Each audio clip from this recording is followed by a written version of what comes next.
ဒီနေ့အတွက်ကတော့ရုံးတီတီကြော်လေးပြောပြမယ်နော်ပထမအောင်ဆုံးရုံးတီတီလေးတွေကိုစိုက်တဲ့ပုံစံလေးတွေစိတ်ကြိုက်နှီးလို့ရပါတယ်တထောင်းကတော့ရင်းလို့ဖယ်ထားတာပါပြီးရင်တော့အရင်တိုင်းပဲကြော်ခန်းကြီးကြရင်တဲုံလေးတွေကိုစီလေးရင်ထည့်ပါမယ်ပြီးရင်တော့ချက်တုပ်ပြူတပြားရိုက်ထားတာလေးကိုအနက်မွေးလာတဲ့အထိစီတက်ပေးပါမယ်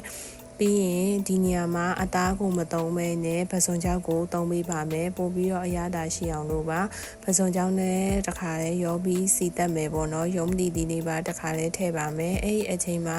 စီနေတဲ့အတွက်ကြောင့်မလို့ရုံးတီတီလေးတွေကိုရေထည့်ပြီးတော့